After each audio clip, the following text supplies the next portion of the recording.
Coming up on Mountain News at 5:30, President Biden vows to respond to the drone attack that killed 3 U.S. service members and injured dozens more. And former President Donald Trump urges Republicans to reject any immigration compromise as he campaigns against President Biden's handling of the border. Plus, more rain chances are on the way by tomorrow, timing out those showers as Mountain News at 5:30 starts now.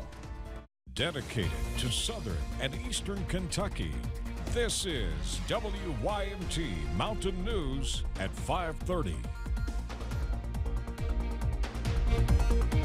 Good evening, I'm Steve Hensley. A drone attack at a U.S. outpost in Jordan killed 3 U.S. Army soldiers and wounded more than 30 others Sunday, marking the first time U.S. troops were killed by enemy fire in the Middle East since the start of the Gaza war.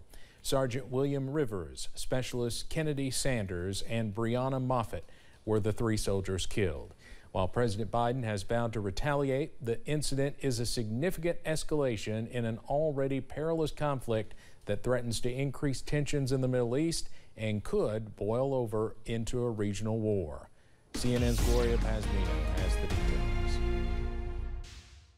A drone attack at Tower 22, a U.S. military outpost in Jordan, killed 3 service members and wounded dozens more on Sunday. Today is a very difficult day for Americans, so our deepest condolences go out to the families, the friends, and the units, obviously, who lost 3 friends, 3 colleagues. What happens next could significantly transform the conflict in the Middle East, putting thousands of lives and any hope for conflict resolution at stake. The president needs to take appropriate action to bring the perpetrators to justice, but we also need to de-escalate in that region, and having a ceasefire with the release of all hostages would do that. U.S. officials say they believe the drone was fired by Iran-backed militias and appeared to originate in Syria.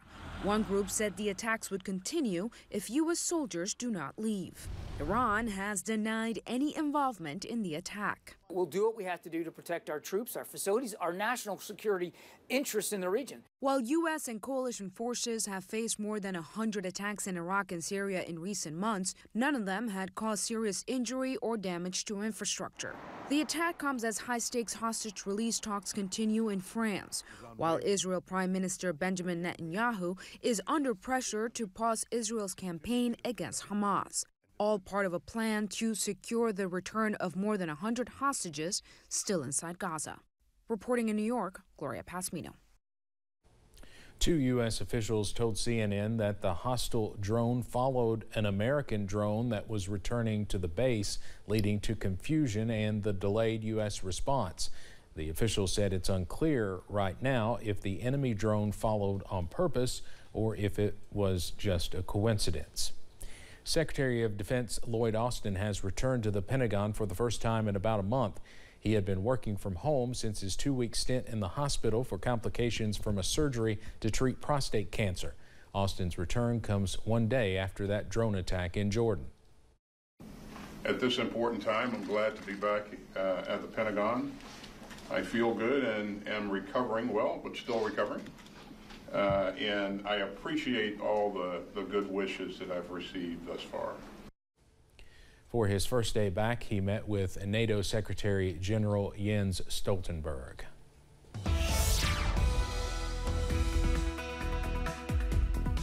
Well, for most of us, we are cloudy on this Monday evening, but check this out. In Southwest Virginia from UVA Wise, we are getting some clearing skies here. That current temperature also 36 degrees, so we are chilly. And notice that cloud deck is not too far away back in the distance, as most of us are cloudy up on satellite and radar. Also dry weather for most of us, but we are still watching out for a few patches of wintry mix in southern West Virginia from Wayne County into Mingo and Logan counties as well. So again, for most of us, we are dry this evening, but a small chance of a few patches of wintry mix or light drizzle in southern West Virginia. Those current temperatures are cool in the upper 30s, up to 36 in Jackson, 38 for Manchester, and 37 for London, Irvin, also Pikeville at this hour. We should be in the 40s, so we are well below average.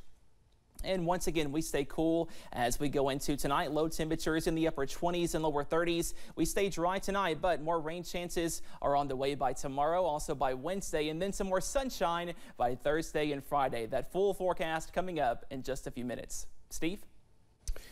All right, Cameron, thank you. A possible border deal could head to the Senate floor in the coming days. However, the question remains whether Republicans are going to listen to former President Donald Trump, who has tried to tank the compromise, in part because he wants to campaign on the issue this November. CNN's Julia Benbrook has the latest on the border security talks in Washington and how they are impacting the campaign trail. In a rare statement on the congressional negotiations, President Joe Biden says the bipartisan deal the Senate is working on is both tough and fair. Senator Chris Murphy, a Democrat from Connecticut, is one of the key negotiators. I am hopeful that we will still have enough Republicans in the Senate who want to fix the problem at the border rather than just do Donald Trump's bidding. While Republicans have long pushed for strengthening border security, the party's presidential frontrunner, Donald Trump, is asking them to reject the immigration compromise. A bad bill is, I'd rather have no bill than a bad bill. The former president is eyeing the general election and has been campaigning against Biden's handling of the border. A lot of the senators are trying to say respectfully they're blaming it on me. I said, that's okay, please blame it on me, please. Meanwhile, Trump's presidential primary opponent, former UN Ambassador Nikki Haley, says Congress needs to take action as soon as possible. Donald Trump, the last thing he needs to do is tell them to wait to pass a border deal until the election. We can't wait one more day. Components of the deal include a new authority that allows the president to shut down the border between ports of entry when unlawful crossings reach high levels, reforming the asylum system to resolve cases in a shorter time frame, and expediting work permits. Reporting in Washington, I'm Julia Benbrook. E. Jean Carroll says Donald Trump is using her defamation case against him to win votes. On Friday, a Manhattan federal jury found that the former president should pay $83.3 million in damages to Carroll for making disparaging statements about her in 2019. Carroll says he attended the trial with an ulterior motive. It is a paradox. For him, the courtroom was not a courtroom to him. It was a campaign stop. That was clear. So we had two different objectives. Ours was to win a case. His was to win voters.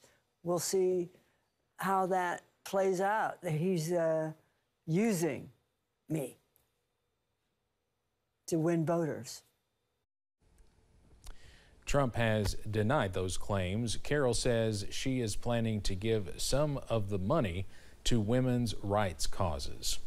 A federal criminal trial is underway for one of New York City's most notorious and previously unsolved high-profile murders. 59-year-old Ronald Washington and 40-year-old Carl Jordan Jr. both have pleaded not guilty to killing Run DMC founder Jam Master Jay in 2002 during a dispute over a drug deal. Jam Master Jay, whose real name was Jacob Mizell, was shot to death at his studio in Queens shortly after reportedly acquiring 10 pounds of cocaine from a Midwest distributor. He was 37 years old. It'll be very interesting to see what the prosecution has. Federal prosecutors are very unwilling to bring cases that they feel, particularly in the state of New York, that are not airtight and very strong. So I think we're going to see some compelling evidence. If convicted, Washington and Jordan would face a mandatory minimum sentence of 20 years to up to life in prison. The trial for a third suspect, Jay Bryant, is set for 2026. The head of the NRA returned to the stand in a civil corruption trial in New York today. During his testimony, Wayne LaPierre continued to defend his spending on personal travel and clothing billed to the NRA. LaPierre was also asked about expenses with the owners of NRA's former advertising agency, Ackerman McQueen. He testified the advertising firm paid for the expenses, which were then billed to the NRA as part of an out-of-pocket arrangement with Ackerman McQueen.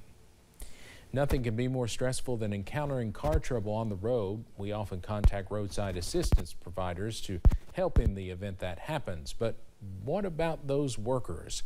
A new study by the AAA Foundation for Traffic Safety reveals 123 roadside workers were fatally struck on the job from 2015 to 2021, nearly 4 times government estimates. The data also showed Most crashes happened in an area where the speed limit was 55 miles per hour or higher and in good weather conditions. In nearly 2/3 of the crashes, the vehicle that was involved in the crash had already started to depart their lane. And so this really speaks to factors such as distraction, fatigue, impairment as being involved in these sorts of crashes.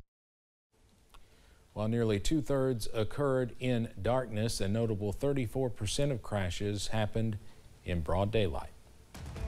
Coming up on Mountain News at 5:30, if you're looking forward to your tax refund, experts say you should start thinking about how you will use the money. We'll have some advice. Plus, after some gloomy weather to start the week, we are tracking some more sunshine in the forecast. Those details after this break.